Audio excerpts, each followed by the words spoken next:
in the positions that best work for you. So if you have some hand issues or back issues or hip issues or knee issues, hopefully we'll give you some options to work through those. Otherwise, wait, because waiting is always an option.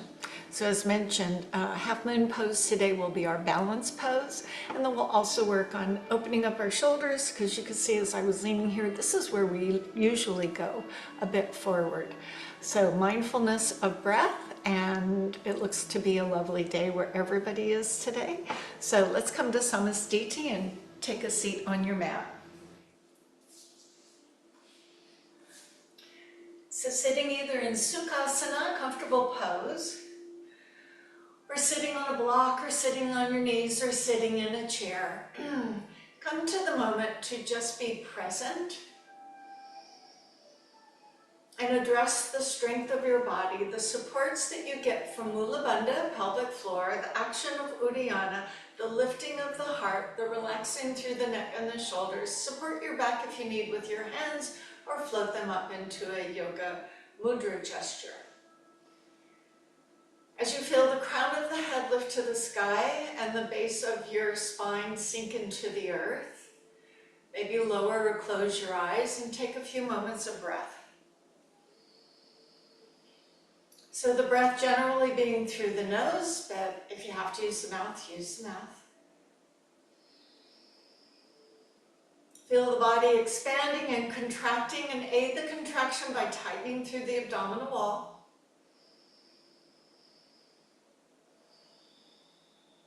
All these are reminders of how best to tend to our breath.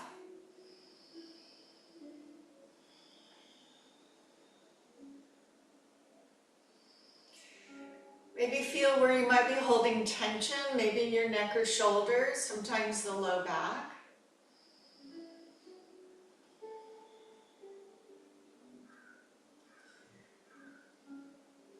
As you float your hands together in front of your heart, begin to rub them gently together, and then a little more vigorously.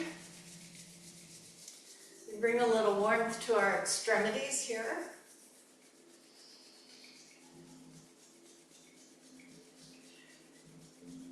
And then take the warmth of your hands and place them on your knees, bringing a little energy to the knees.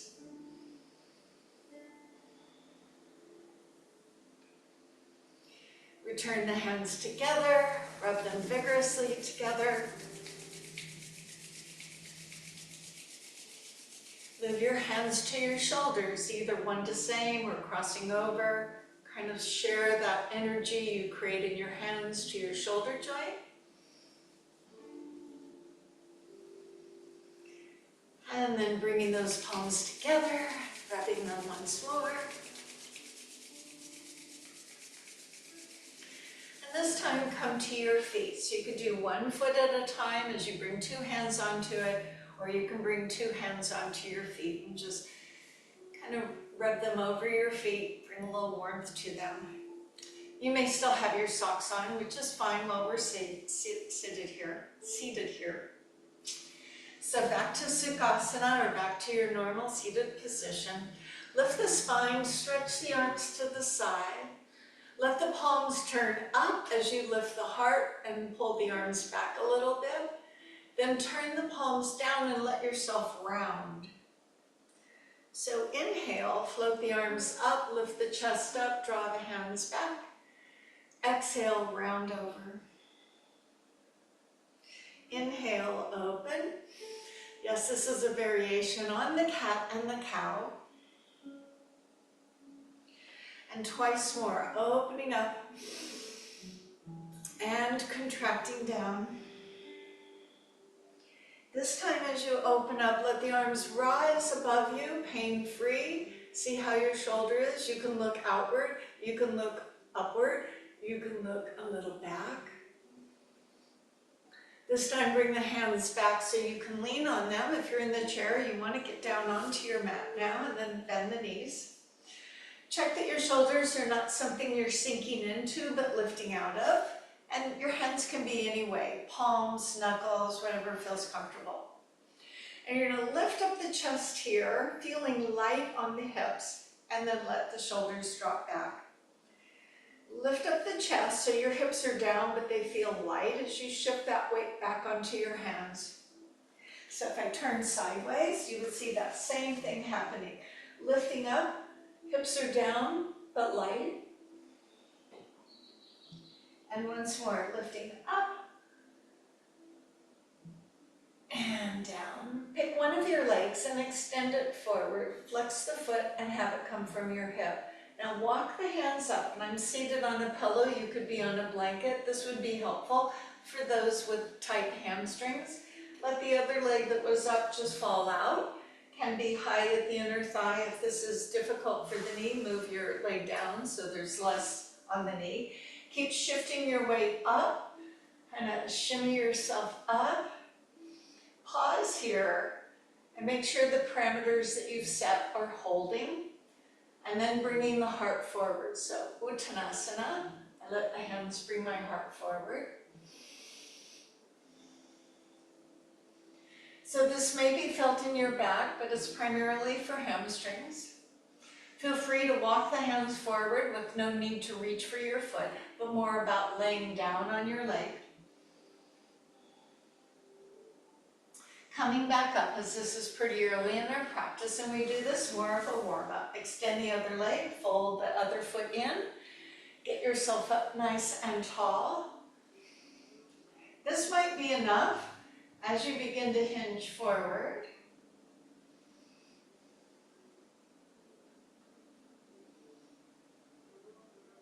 Draw upon the breath. Leave the hands behind. That might be the best option, especially if you tend to fall back.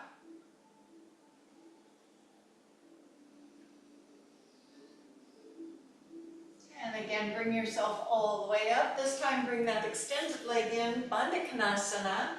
Sit ourselves up nice and tall, and a few variations of the seated cat and cow. So draw in through your belly, round through your back, bow through your head. Pull yourself forward, extend the heart forward, create a little curve in the low back. Go between the two.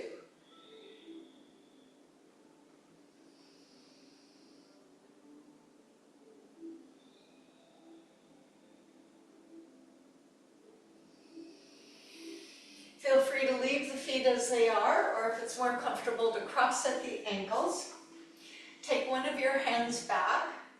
As one hand goes back, I'm more up on the fingertips, could be on the pillow or the floor. The other hand comes to the opposite leg. Draw that shoulder back and then just kind of gaze behind you, very easy short twist. As you breathe, return back center. Put the other arm behind you up on the tips of your fingers. Move the other hand to your opposite leg. Pull the shoulder back as you lift tall and look a little behind you. And return center. So we're going over into hands and knees. Give yourself any padding you might need on the hands and knees. So if you want to keep this blanket or pillow, if you don't need it, if you have carpet, you're probably fine. Palms or knuckles as you bear weight into your arms. Coming onto all fours, just check behind you. Sometimes you might be close to a wall or a piece of furniture. So we come onto the all fours. Relax the feet, knees hip distance apart. Take your weight forward into your hands. Shift to one side, it won't matter which side, so just lean to one side.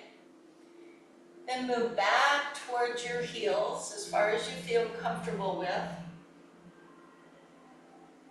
Now transfer your weight over to the other side as you come up. And then back forward a little beyond your hands, you're leaning out. Come back center. Now we'll go the opposite direction and reversing by going back into the hips first. And then lean to that first side that you went to, all the way over to the side. Back forward over the hands. On over to the other side, being careful with your knees. And then returning back center. Go ahead and turn those toes under as we work on those bendy toes, walking the hands back, stopping where you need to stop, either for your knees or your toes. And if you can, come to sit on your heels. Go ahead and do that.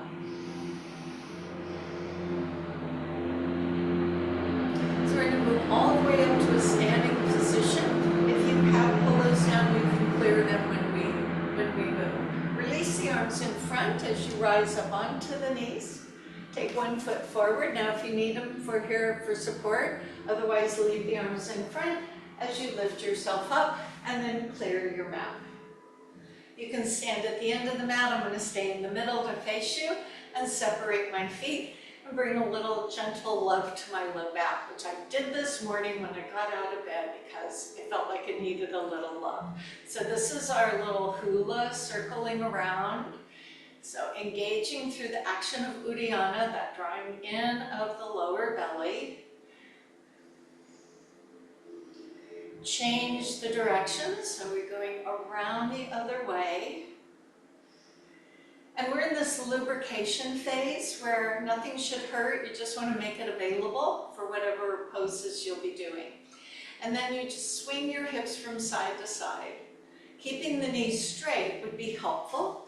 Shifting the weight from side to side. And you may need to move your feet a little further apart, or they may be just fine, but know that you can adjust them if necessary. Leave your hips to the left. Begin to bend the left knee. Slide the right hand down on the thigh above your knee. Hold the top shoulder back, and then reach up toward the sky. So an energy reaching up as you ground it down with support for your back on your right hand. Go ahead, bend the right knee as you bring yourself up. A few more circles around, either direction or both directions. And as we go to the other side, sorry for the mower. So now I'm going to begin bending the right knee, sliding my hand down on the left leg. So as I bend that right knee, this is bending, and I'm propping here, taking the top shoulder up and reaching up. So I move slowly. I don't want something to go zing. And I feel this whole opening on the right side of my body.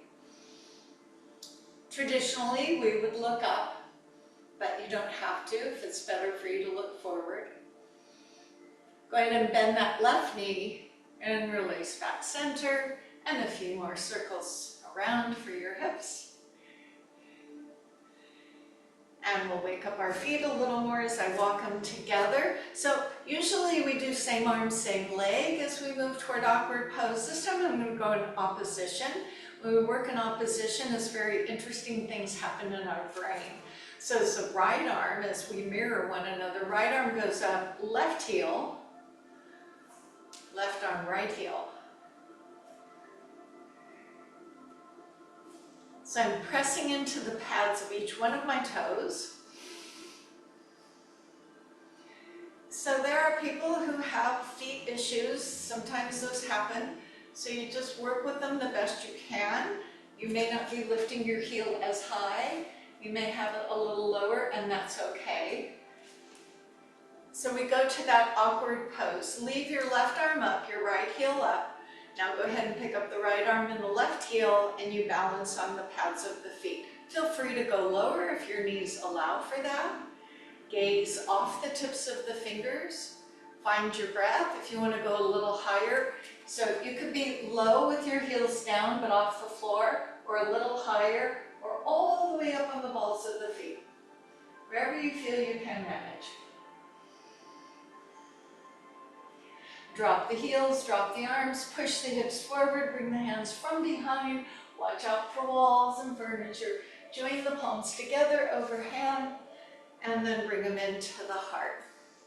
Bringing the right foot up to the ankle. If you need, put the toe on the floor, otherwise on the ankle. Lift the arms overhead, separate them, so a variation of easy tree pose. Keep breathing as the hands continue to lower. Continue breathing as the hands go behind you and bind, lacing or grabbing. Straighten your elbows and see if you can get your hands off of your backside. So a little balance work. If you need the toe down, of course you use it. Nice deep breath. As you return the foot, return the hands. So bending the knee and bringing the hands to our heart, toe in the floor or up at the ankle. Stretch the arms above, lifting, grounding, the sense of reaching towards sky but grounding into the earth as the arms gently float down. Bandha Zen breath, finding the hands go behind you. Once behind, lace the fingers, grab the hands either way, straighten the elbows, and as best you can, lift those hands up off your back.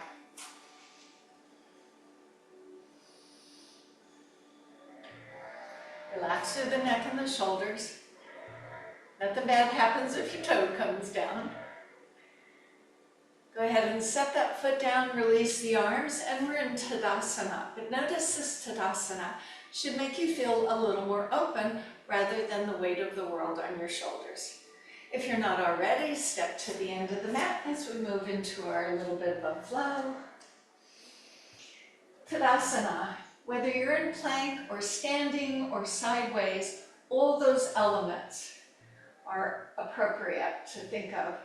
The arms shift forward as the hips shift back. Find a chair pose, modified or deeper or more extended. Back to Tadasana. Now sometimes coming back to Tadasana, we overshoot the mark, so make sure you come back to those parameters. Back to your chair pose. So this is the breathe out. And then when you breathe in, Tadasana. Work on your own breath. So you may be going faster or slower than me.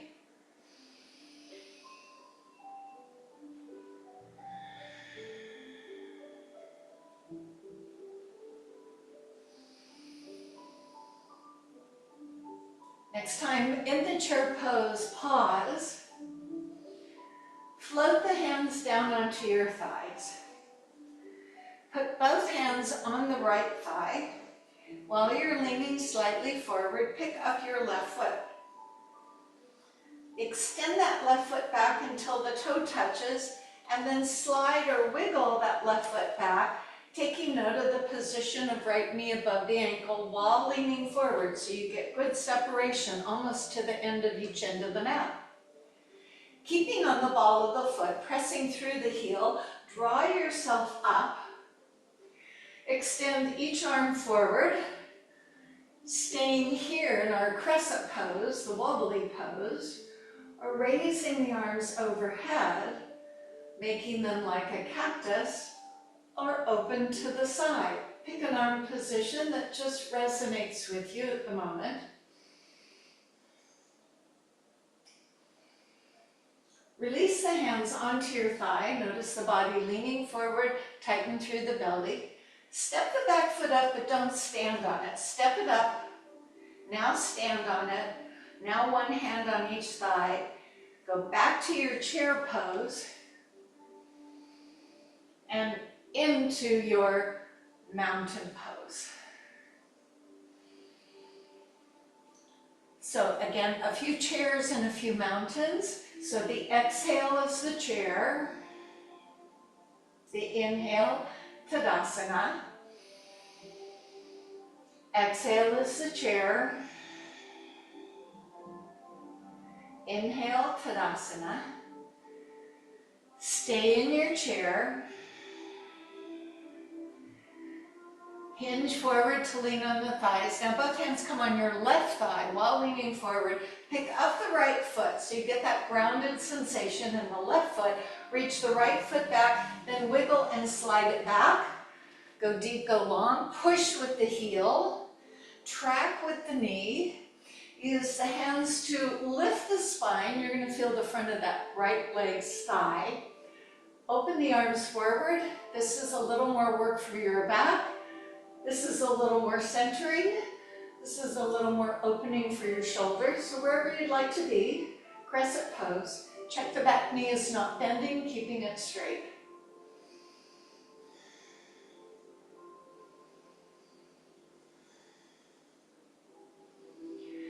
time, rather than stepping forward, we're going to move those hands down, palms or knuckles onto the mat. Lift up the hips so you can bring both feet back and move into a plank position. Plank can be on the toes, plank can be on the knees, as you wish.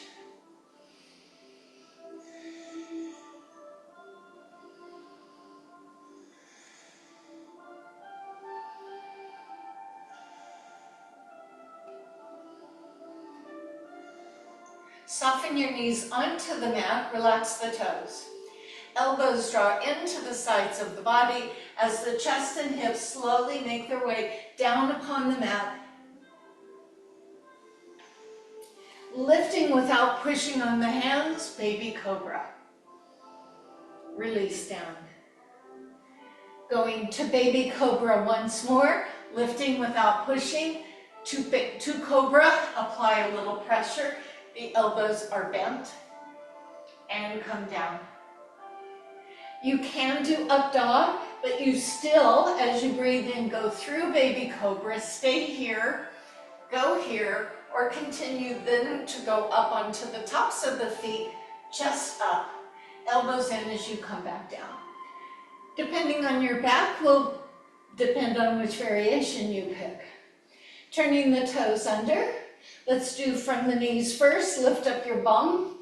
Elbows are in, shoulders are down. Slowly press off on the mat to your plank with knees, to your plank with toes. Lift up your hips as you gaze towards your thighs.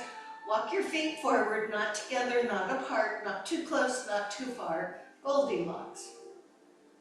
Perhaps in this first down dog, you'd like to bend the knees, making it much easier for your back and your shoulders. Or maybe you want to walk your dog, gently pressing your heel onto the mat. Maybe you want to be still.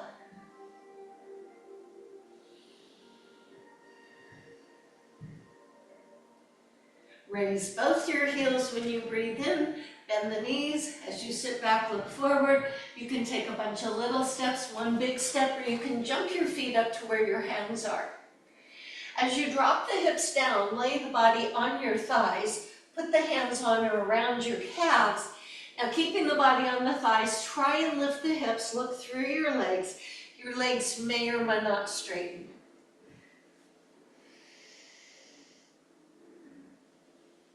Now we're going to roll up, and we're going to do that in a very mindful way. So bend the knees, release the arms, imagine a pillow between the legs, your head is down. Slowly begin lifting the hands up, squeeze the pillow. Now start stacking your vertebrae, one upon the other, until you rise and check your blood pressure. Tadasana. The arms lift as you rise up. Sit back into a chair. Bring the hands behind you. Both hands come on to your right leg. Left foot steps back into that lunge while you're leaning forward, but this time drop down the heels so you're setting your warrior. Rest on your right forearm on the right thigh. Don't worry about if you're not mirroring me. So right arm resting on the thigh, left arm brushes out to the long side of the mat and on up the wall and toward the sky or the ceiling. Bottom shoulder moves forward, top shoulder moves back. Now you can lighten the load on your hand and put your hand inside your ankle. So if you need that support, provide it or release. Stay grounded in your warrior position as the left arm reaches back over the left leg, the right arm over the right, and drop the shoulders, Virabhadrasana 2. Roll into the pinky toe side of the back foot as you feel the groins opening a little different than hip flexor. Keep the front knee bent as you flip the right hand up. Lean back, open an exalted warrior.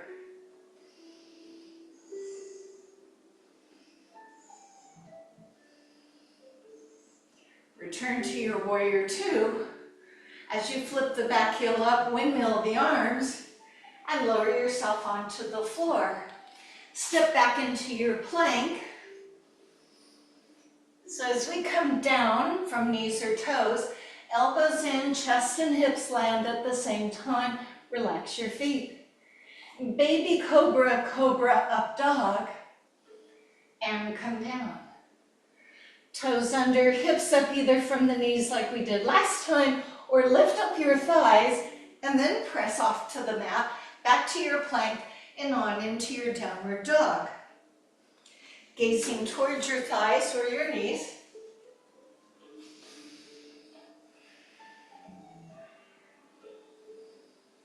Raise both of your heels. Breathe out, sit back, look forward. Walk, step, or jump up to where your hands are. Lower your hips, lay the body on the thighs, grab or bind, and forward fold, swoosh together.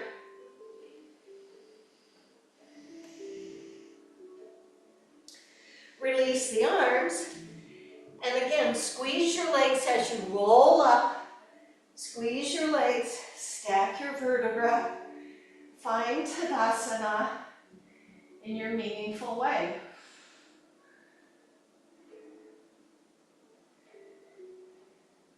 Arms lift as you breathe in. Sit down into chair pose as you breathe out. Lower the chest, sweep the arms back. Both hands come onto your left thigh as your right foot steps back long and deep, and then drop the right heel. Load onto your left forearm and release your right arm under your shoulder. Open your body toward the long end of your mat, bringing the bottom shoulder forward and the top shoulder back. The bottom knee may want to roll in, so keep it steady above the ankle. If you don't need the support of the left arm, reach it inside your calf and breathe.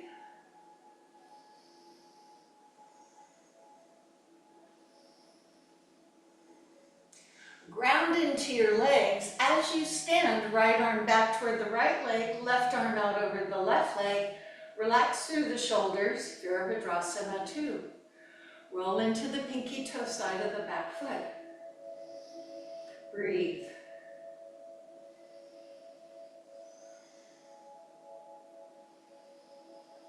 Rotate left palm up as you explore the exalted warrior. You may not go very far, you may go very far. It's not a competition.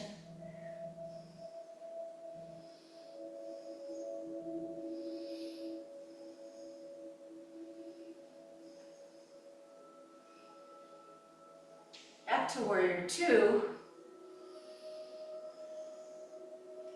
Windmill the arms, flip the back heel up, lower yourself into a plank position. Knees or toes, down you come. Inhale, up you go. Exhale, down you go. Hips up from knees or toes. And press up right into your downward dog and adjust those feet. Stand on your left foot, pick up your right foot.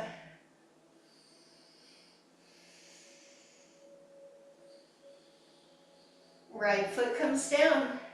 Stand on the right foot, pick up your left foot, extend it behind you. Three-legged dog. Stand on both feet, lower the knees toward the floor, grabbing any padding you might need, and return to sitting on your heels. We did this earlier. Does it feel different now? More available or still not right?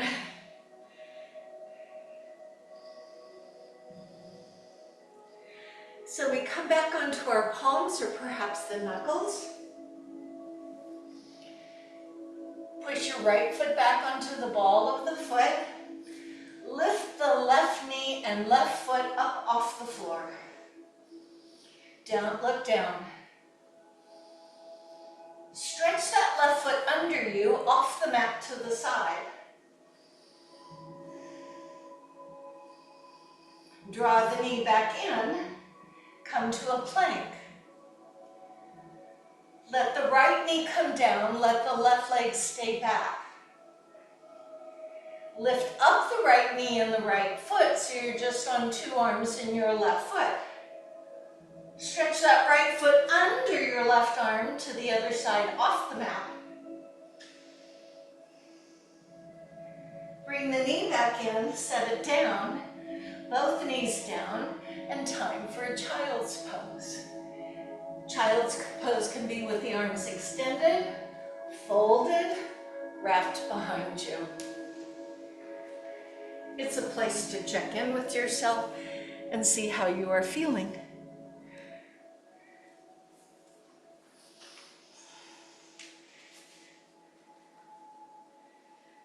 Moving to a seated position, and you should face the short end of the mat that gives you the best view. So this is a little more arm strengthening, and you have the choice of table pose or upward plank. Table pose is like being on all fours, but you're upward. And so the feet are hip distance apart, not too close, not too far, just kind of in that Goldilocks. And then the hands will be the same whether you're using the table pose legs or you extend your legs with your ankles together for upward facing plank. Upward facing dog, up plank, upward facing plank. So my knees are bent. Now here's the traditional way for hands. Fingers point forward towards your toes. Slide the hands back, not just under your hips, but because you're going to lean back, you want that relationship of stability, hand and shoulder. I know not everyone feels comfortable with this hand. I offer the thumb with knuckles pointing forward as an option for shoulder stability. I get that you want to turn your hands back. I'm not going to argue about it. I just know what has happened to the shoulder. So you will see me do this, or you will see me do this. Now with the knees bent, I may not want to lift the hips.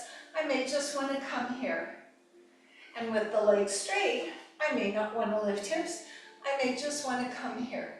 So I'm able to bear a bit of weight, depending on my wrist, onto my hands.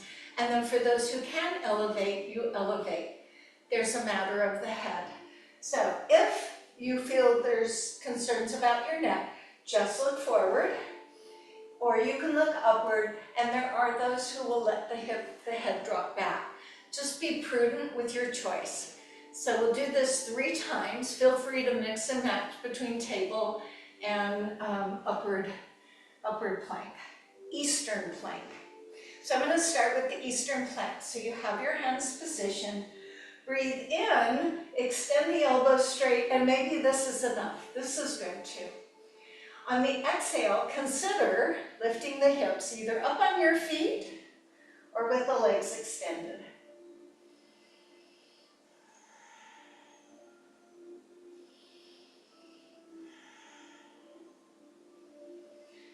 And then slowly make your way down, and just for an in-between, you can bring the legs in and you can get off your hands and move them around a little bit. So again, 2 more times. Next one I'm going to do the table pose, and I will be on my knuckles.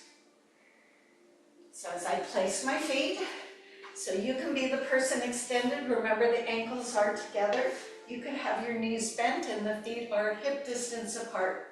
Place the palms or the knuckles. On your breath in, lift the chest. Good enough. On the exhale, option to raise the hips. All parts of your feet should be down if you're in the table pose.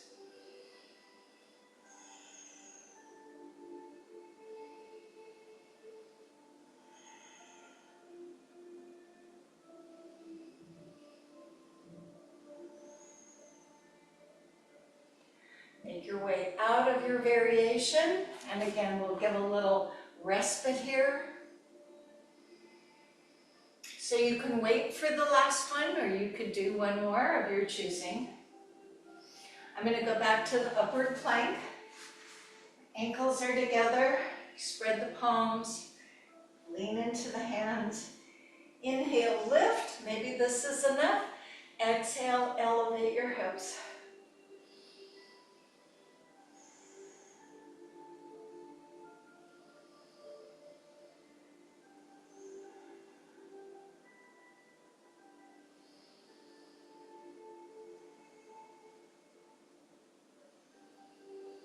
Slowly release out of the pose. Give yourself that last little We're going to return to our standing position for Chandrasana. If you don't need your hands, stand yourself up any way you want. Now, we're going to come from the top down. Traditionally, Chandrasana, for those who learn it, are done with their hands on the floor. They lift up the back leg and they learn to do here. My feeling is I like a more even spine or torso. So you could use a block. You could use a chair seat.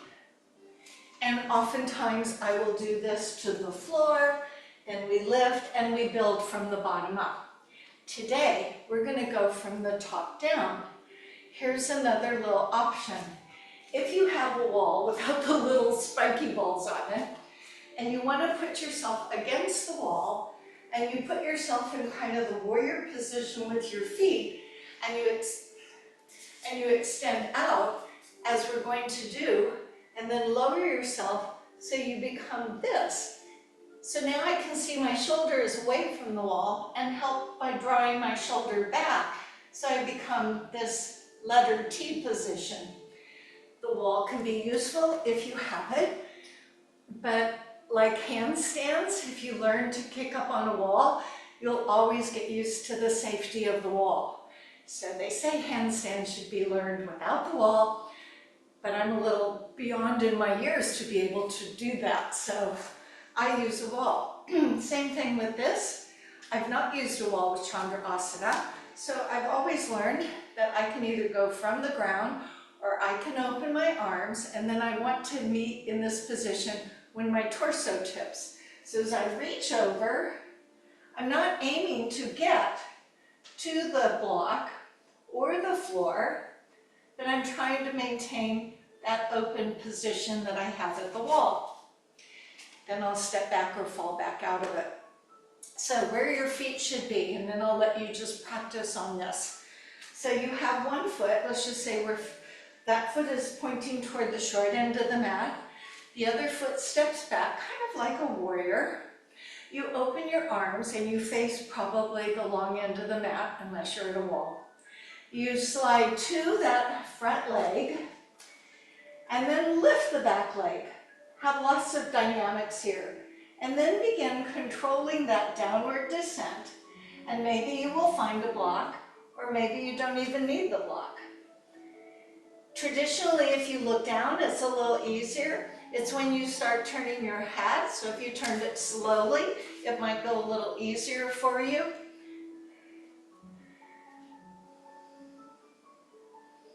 And you breathe. Think of your lifted leg as pressing against a wall. And if you felt your core was strong enough, you might bring one hand down from above, one hand up from below, and then step back into your warrior with hands at heart. So take a few times on each side. Use the wall, use the blocks, don't use the blocks. Play, play, play. So play with your balance. You may have a good steady day, or it may be a little wobbly.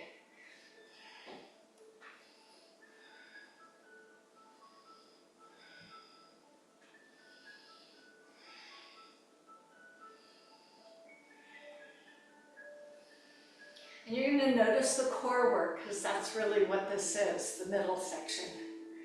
When you feel you're ready, move on to the other leg. You may find there is a preferred leg. Let's find out. So again, the toe points toward the short end. Go ahead, do it on your own time. We don't have to be doing this together.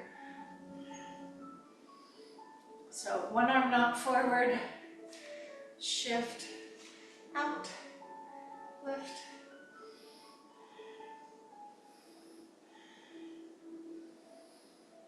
And you breathe.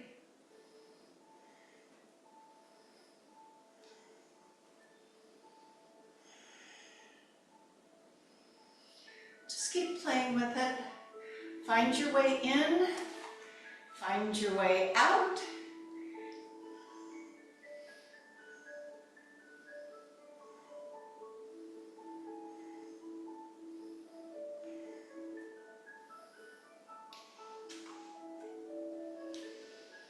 Keep breathing. I know with the focus, you often hold the breath.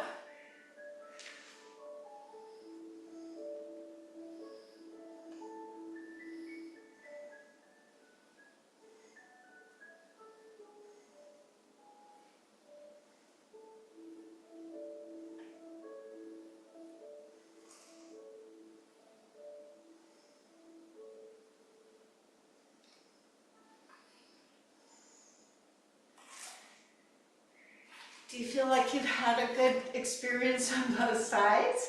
So we come back together to move on. Now, since that was very core-centric, I'm going to suggest we do this little circle thing again. Helps put things back where they should be. Action of the Uddiyana. Nice. So a little bit for the hamstring, and again, if you have a chair nearby, even if you're working at a wall, or have a block nearby. So pyramid pose for opening our hamstrings. Then we get to the floor, we'll do a little bit with either a towel or a strap to bring that leg even closer.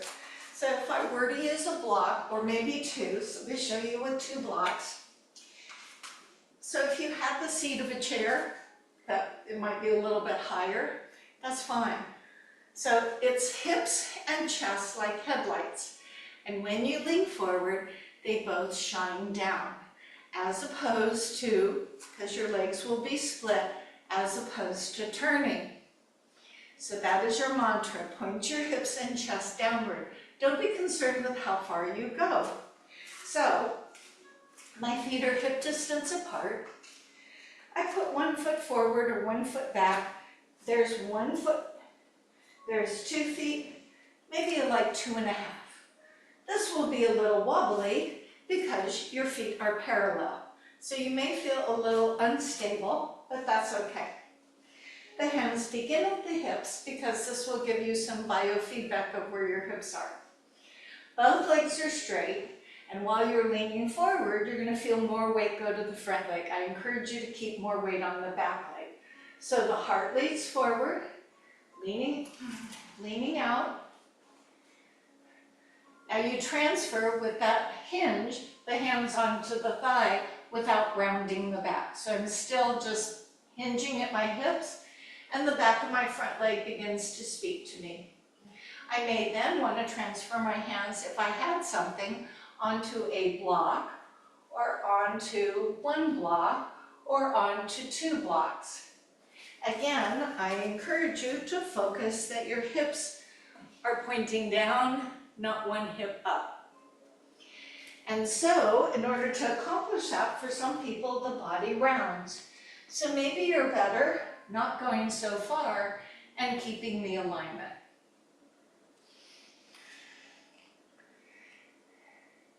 If I put, say, a long stick across your back, you would want that stick to be even, not to be tipped. So however it helps you to keep that pelvis in that neutral position. Feel that opening in the back of the front leg. Some people might go as far as putting their hands down on the floor and to lay the body on the thigh. You be you.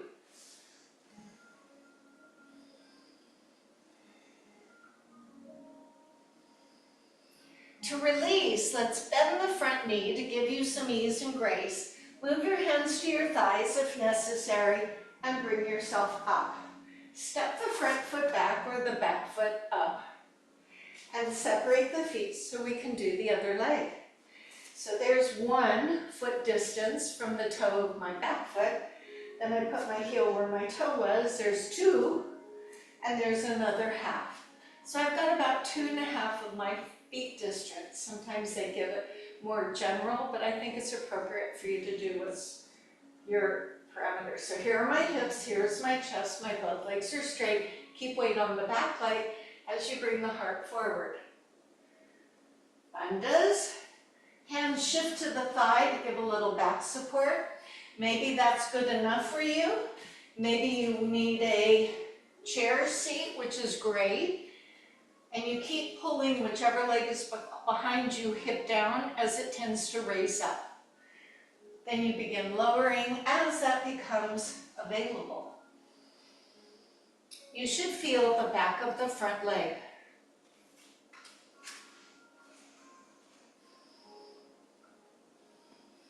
Careful the back hip is not opening. Point your headlights down.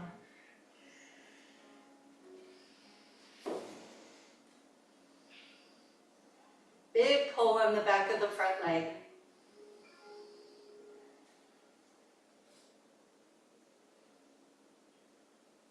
Go ahead and bend that front knee. You can either step the back foot up or the front foot back and slowly bring yourself to a standing position.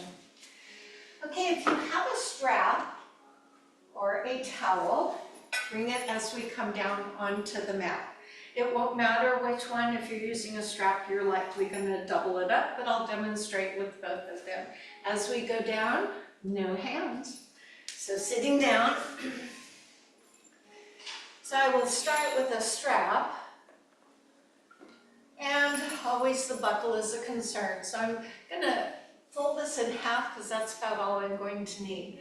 And we're going to stay with the hamstrings.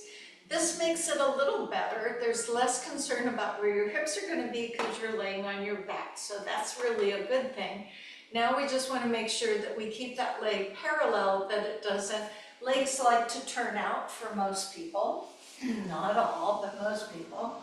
So go ahead and bring yourself onto your back with a strap or a towel. Knees are bent. Well, this is lovely, isn't it? If you feel that your head, your chin is jutting up, you can put a pillow under your head. Or if you have a towel, you could put that, if that's helpful. Some people I know have little issues with vertigo. So if you need that, go ahead and provide it. So your focus is more here than it is up there. So pick a leg. You can use either leg. When I say switch, just go to the other one. So I have both knees bent. Now I'm going to pay attention to how my back interacts with me. There's some times where the back just goes to the mat, even if I don't want it to. So just pay attention to how your back is participating. So zipping your zipper, bring one knee in. Do you notice your back? And then place the towel or the strap at the ball of the foot. Placement matters. Now we want the leg to go straight, so don't assume it's going to go straight up. It may go out in front of you. So if you're very tight, having a strap gives you the ability to have your leg with it straight. If you have a towel, you're going to be relegated to a little bit higher. So get yourself to a place where you have your leg straight. Now tell me where your back is. I'd like it for it to be in that neutral position, so not artificially pushed down, but with some support through the front side of the core. So your abdominal wall is tight, but the low back is not pushing down. So you have natural spine, and then you bring the leg in rather than dropping the back. It will move your leg closer, but it won't help your hamstrings. If you wanted to hang on your strap, it's even better because you have a strap so you don't have to reach up here. If you were using the longest side, let's just say you have a strap and you're using, you could slide your hands down so your elbows actually come to the floor. This takes the stress off your neck. There's no reason to be up here because you have a strap, an arm extender. If you were not using a strap and using a towel, you would have some limitation, and that's where your hands have to go to the end of the towel. Now it's going to be easier for you to maintain that neutral spine with the other leg bent, but if you think you can extend the leg out and maintain the neutral spine, move there. This knee should be straight. And sometimes the leg gets a little shaky. If it's shaky, then you just let go of the towel if you're using a towel and let it go out a little bit.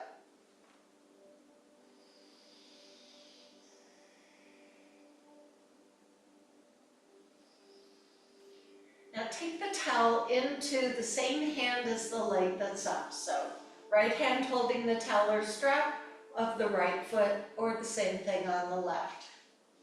Left knee can be bent. I'm going to leave mine straight. I'm going to take that straight leg and let it move out to the side where the wall is for me, or out to the side as I scoot over so my leg can go a little further. Because I have a wall here, my foot is actually at the wall, but that is helping me obtain that opening of my inner thigh. Usually I have to put my elbow on the floor, hold the strap or the towel, and then let my foot weight into it. But this is good. I kind of like this. I'm able to be more passive.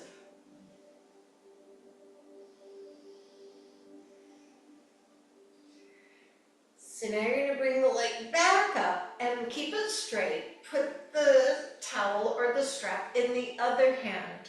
Now for those of you who have IT band issues, and that IT is on the outside of your knee, this may be difficult and it may create a burning sensation right here at the outside of your knee. So my left hand is holding the towel in my right leg. My right hand goes out to the side for balance. And I let that leg come across. Again, I'm going to use this elbow to park my arm on, and then push my foot into that towel to try and straighten the leg.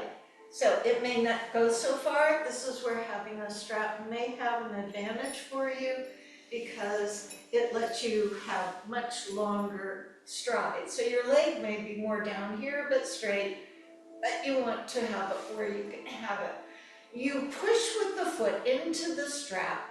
You pull back with the hip of the leg that's going across.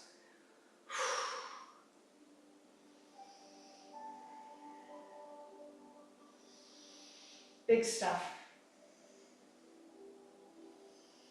Now to release, bend the knee, roll onto your back. If your leg is extended, bend it up, and we're going to do the same thing on the other side. Strap or towel under the ball of the foot of the other leg.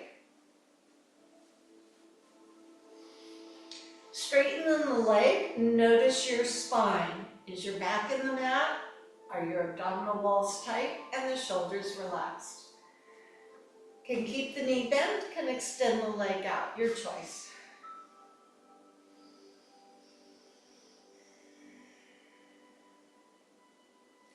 The knee is straight is your mantra. Doesn't matter where this leg goes. Some of us will go further, some not so far, and who cares?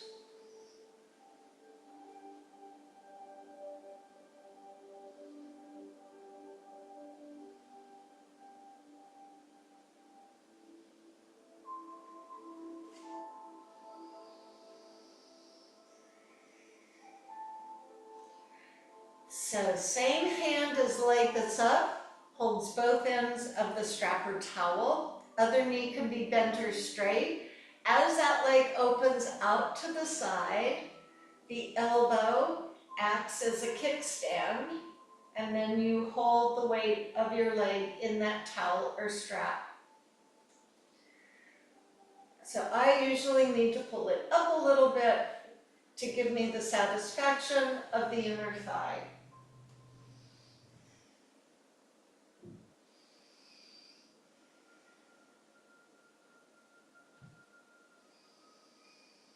Check that your other hip on the leg not lifted is still down. It hasn't rolled up.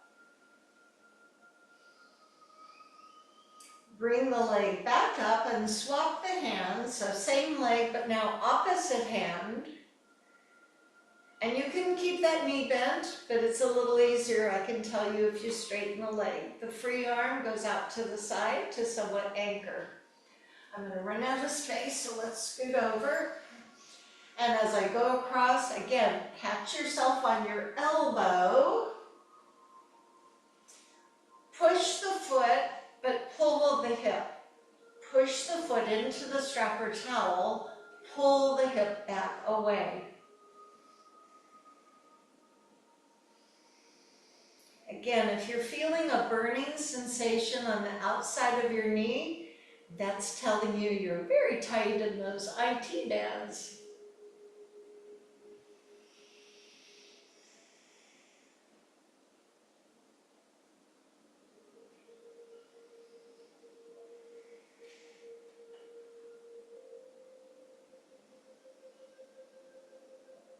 To retreat, bend the knee and gently make your way onto your back. Remove the strap or the towel. If you have a strap, be careful with the buckle. And bring your knees into your chest. Slip the hands behind the legs and support them as they go up. Now this should be easier given the work that we've just done, but if you need to have the knees slightly bent, so be it. Take the hands behind the head, stacking them or lacing them, whichever you'd rather. So the elbows are not back and the elbows are not forward. They're just there out to the side in a natural position to cradle your head. Two things will happen. The first thing is the legs kind of come towards you and you feel your low tailbone, lift the tailbone at the lower part of your spine, lift. So if you do that while holding the head, that's one part. And this is done slowly, mindfully, and with breath. Now the other element is that your head rests in your hands, but you lift your shoulders. And I'm going to leave it to you whether you would like to maybe do the shoulders one time and the hips one time, or if you'd prefer to do both the shoulders and hips at the same time. There is no right or wrong. There's just the one that makes sense to you. Maybe you like the feeling of qualifying the lift of the shoulders while resting the neck and then lifting the hips. Maybe you want them to move together.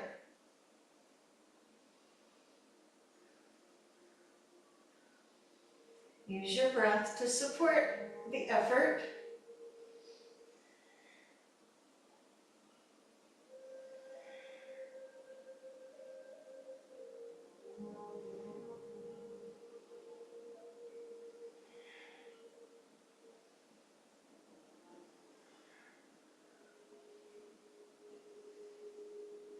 Shall we try a variation? Let one leg split off and go down but not on the floor. Now do the same thing. A little harder, isn't it? Try switching the legs. And try again.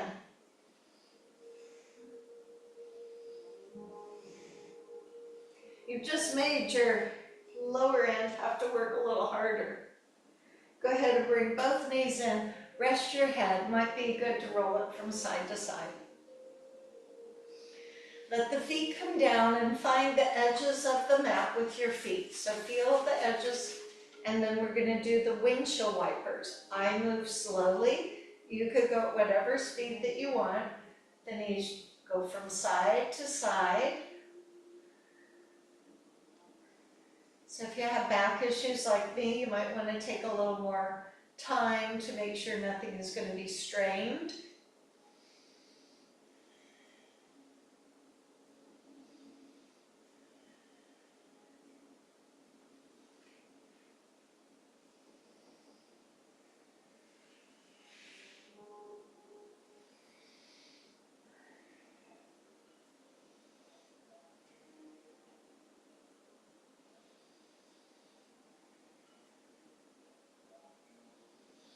If you're inclined to want to stay on one side for a moment, you can do that.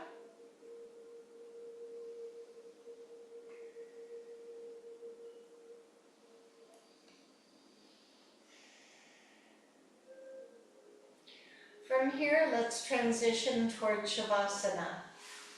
You can just let your legs extend out and lay your arms by the side. If you think you need to put something on your feet to keep them warm, or take a blanket and put over you, if you want to roll onto your side and lay there, or you may want to just go on your belly. Lay on your belly with a little hand support. So we're stepping back from moving the body into resting the body. And we know this to be important because when the body is at rest, the mind often gets very busy. So our objective here is to find that quiet place with our mind, as we are finding with our body. So resting on Mother Earth, as we often do at the end of our practice, turn to your breath and notice the breath. So the breath may or may not be fast or slow. It just is what it is.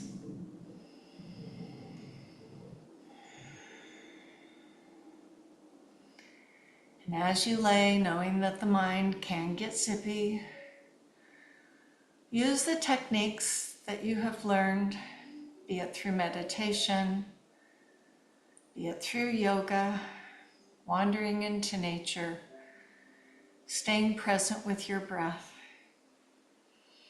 Practice this calm. Inevitably, thoughts do wander in, but stay with this calm and this peace for as long as you can, and wait for the singing bowl. And when I play the singing bowl, that will tell you to come back. Let this time be yours.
And so there is a singing bell to come back from wherever you wandered to the thoughts for today.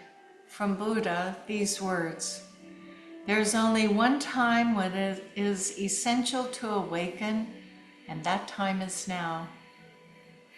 Even with our eyes open, we sometimes go through our days as if we're sleepwalking. These are the only days we have. We need to be aware of them. So thought first today, I will be awake, really awake today. So with that said, move yourself to a seated position. Coming to sit nice and tall. And with your breath, the arms rise, coming together. The light in me honors the light in you. Namaste. Thank you for your presence. Thank you for your practice.